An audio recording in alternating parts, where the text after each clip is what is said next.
Hi everybody, welcome back. It's Nancy and it's time for another Blue Knight Rubber Stamps tutorial. So I already used this stamp set once. This is called Seagulls and Driftwood, and here you can see it. And the one seagull is part of the background, and then the two other seagulls are separate. So this guy's all one scene, and then you have those two guys, which is lots of fun. And on this one, I just used some pan pastels and colored it in. And I don't know if you can see the raindrops I put on there with some Nouveau glaze. So it's kind of like, you know, stormy day at the beach. All right. So I already did that one. What I want to do for this one is make it a little more fun and use some shimmer markers and do some watercoloring. So I have some Distress watercolor cardstock here. And we're going to grab our mini Misty. I'm going to take the foam out because this is a red rubber stamp. High quality, made here in the United States.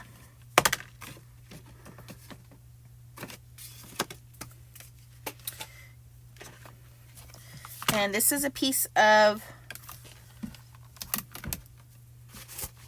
not watercolor cardstock.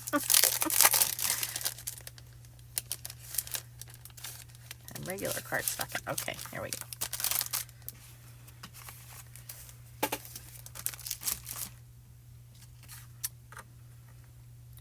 I use my little sticky grid to hold that in place while I stamp it.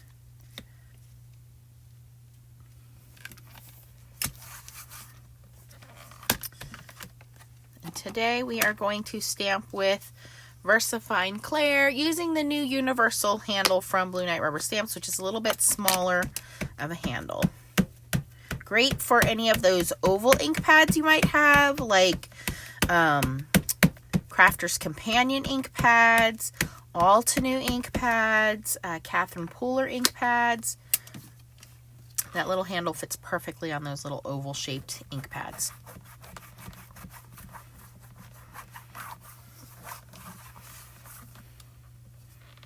All right, I'm going to leave that like that and then pull this whole thing out, and we will restamp that later.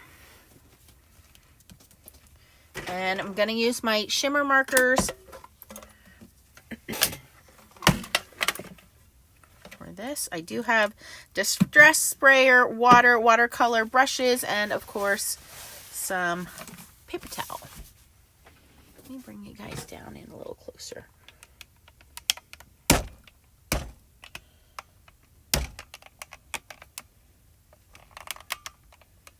Go.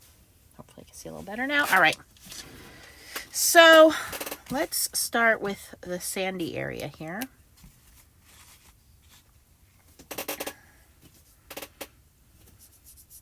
Or what I'm going to make as the sandy area.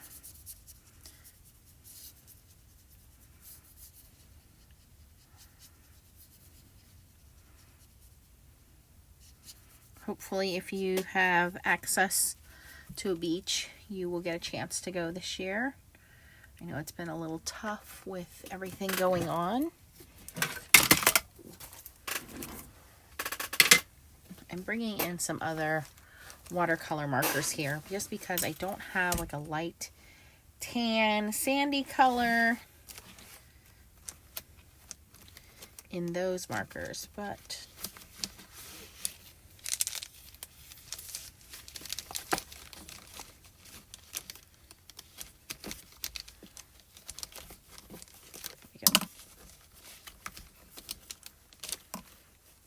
called oatmeal.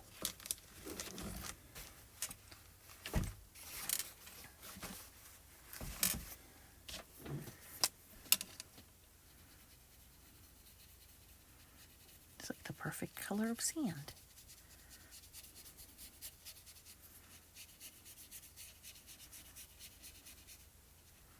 There's a little rock there.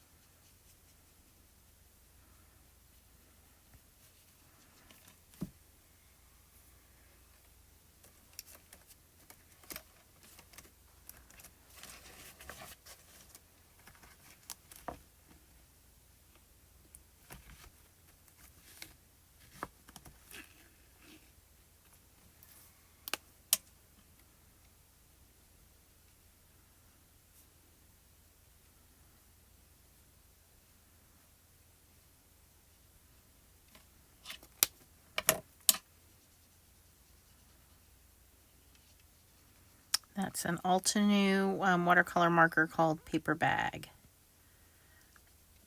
So just bringing in a little bit of that darker brown.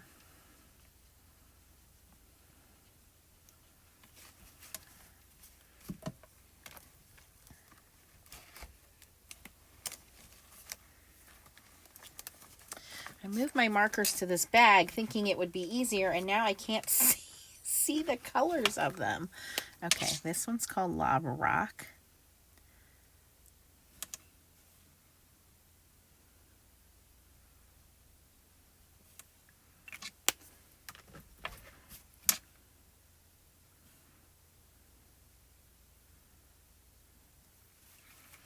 Okay, let's move on to our dead tree there.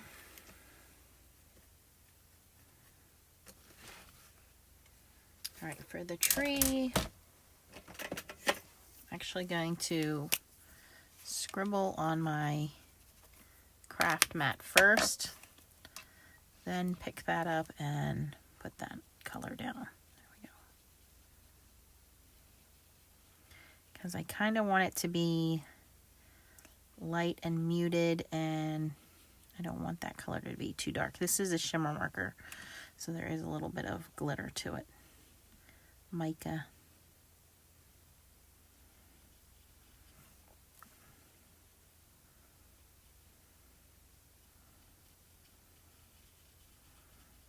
I'm going to add some gray to this too, because after all, if this tree has been laying on the beach, chances are it's not very brown anymore.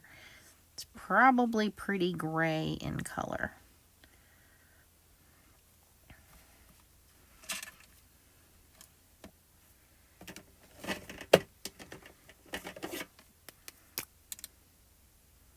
Ooh, that's like a greenish gray. What color is that? Graphite. It looks green.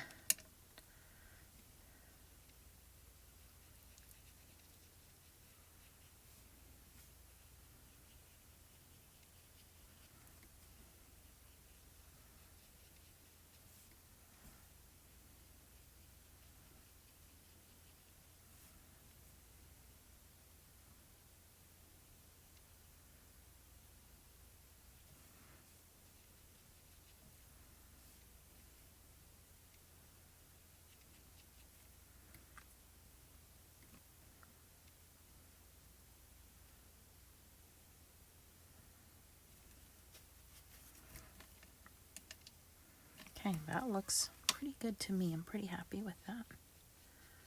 A little bit of gray, a little bit of brown. Oh, let's put a little bit of gray on our little seagull here.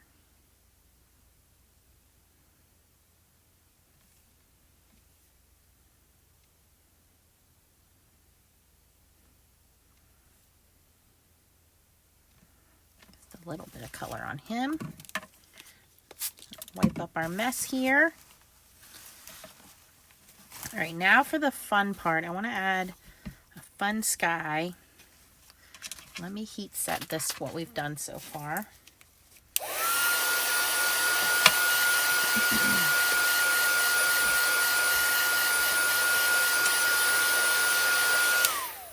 Okay.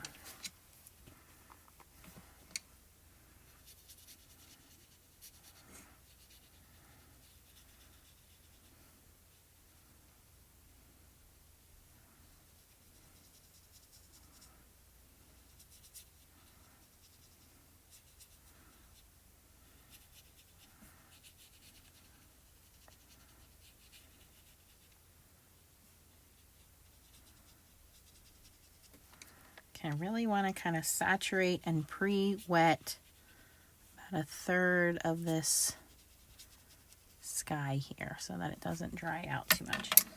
And I'm going to grab my bright yellow here. This is called Moonlight. But it is a very light yellow, which is what I want. I'm going to color right over that wet area.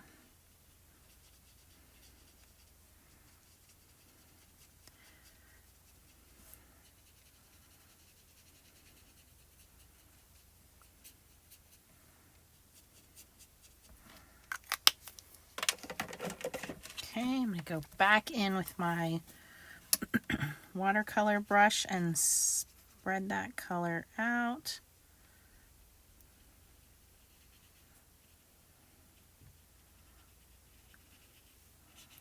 I really want it to be much lighter in the middle than on the edges here.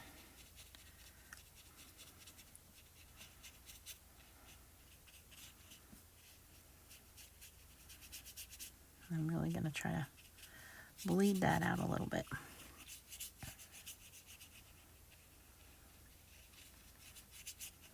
Okay, now we're going to go into our next section. Again, really saturate that. Actually, this is probably going to be the whole top here.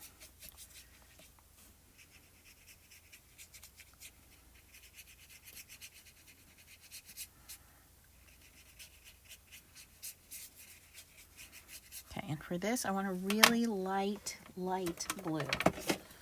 We have Moonstone. And I want to be careful. I don't want to mix that blue and yellow there. And again, I want it to be darker and more concentrated on the edges and as I get higher into my sky, because it'll get a little darker there.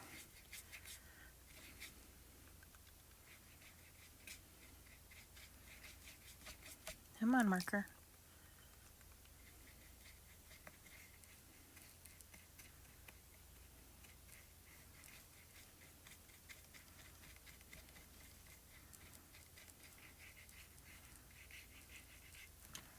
Okay. And again, in with the watercolor brush. Spread that around. Look at how easily that moves and flows. Try to stay away from the yellow. We don't want green. Go around our little seagull.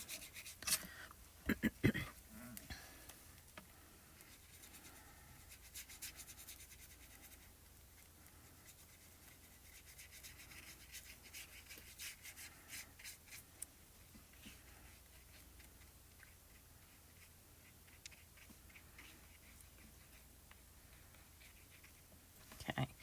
And where I have those lighter spots, I actually want to go in and kind of lift some of that color.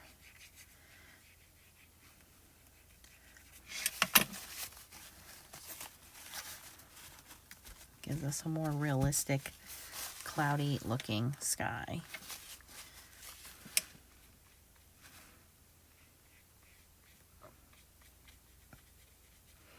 Now over here, I don't know why I brought my yellow up so high. I wasn't paying attention. I think I was going to kind of do like a circular sky thing and just never went through with that. I'm just going to lift some of that yellow out. Just get it wet and take the paper towel and lift it out.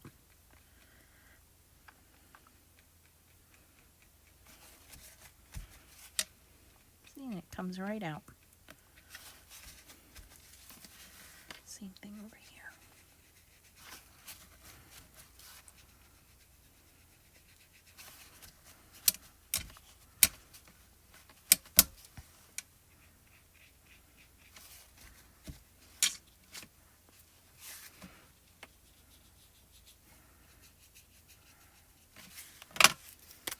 Again, I'm just going to scribble that blue off to the side, pick that color up, and then kind of redistribute it back in here.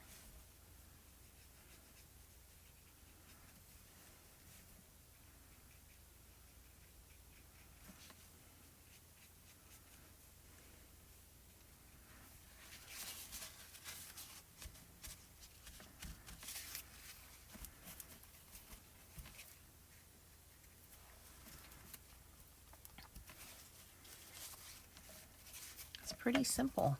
Really not too much to do there. Debating if I want to put some water in the background. I think, yeah, we need a little bit of water, right? All right, so our water is going to come out a little green looking here. So we're going to make it a very low area of water here. Grab a medium blue.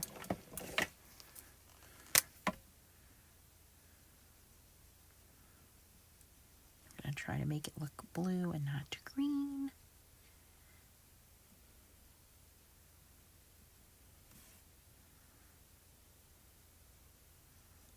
This is aquamarine.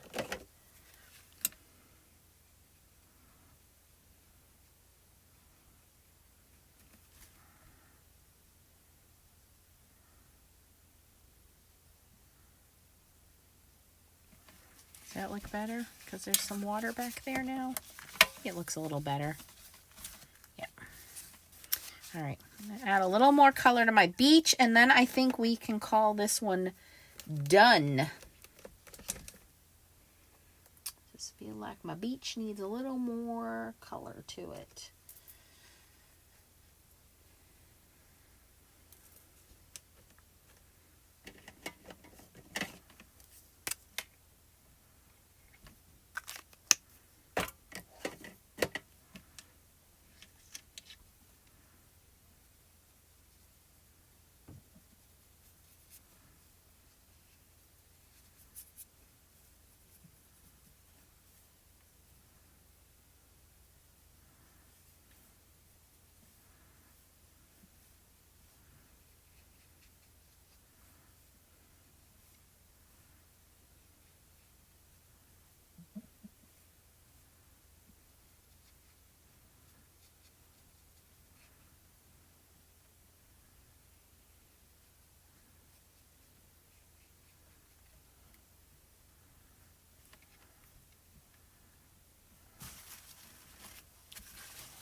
All right, there we go. Pretty easy to do, kind of like a sunrise day, because you have a little bit of that yellow going into the blue sky.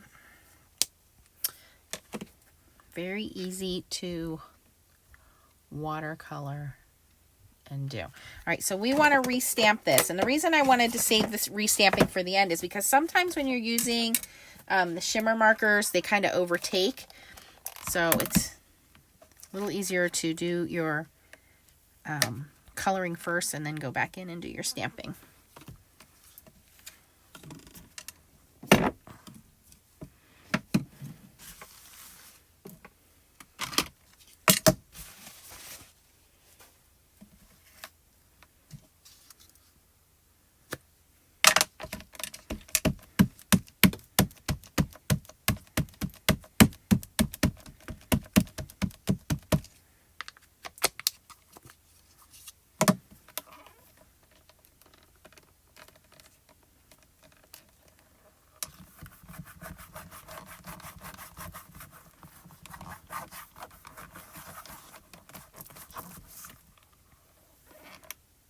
Pretty good. I'm going to do a little bit more on the reeds here.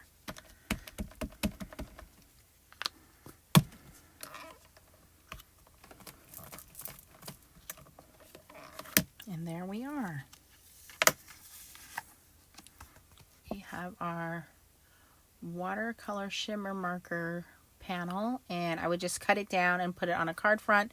I know the camera's not giving it justice, but it really is fun to kind of have that shimmer in there. You can see it really in the log, but it's in the sky, it's in the water, and there it is. If you have any questions, post them down below. I will link everything in the description for you. Again, check out the Blue Night Rubber Stamps fan page and also Blue Night Rubber Stamps on YouTube. There are many tutorials there as well. And this is the Seagulls and Driftwood. Comment below and let me know which one you like better. I lost my original one. Where did it go? Boy, you know, I did a really good job at cleaning up my desk today. And now I lost my original card. All right, well, oh, here it is, under my Misty. Okay, so we have the Storm Cloud Seagull, and again, this one was done with Pan Pastels. Or do you like the Sunrise Seagull done with the shimmer markers? So, same stamp, two different ways. Comment down below which one you like better. Again, if you have any questions, post them down below, and I will link everything in the description box for you.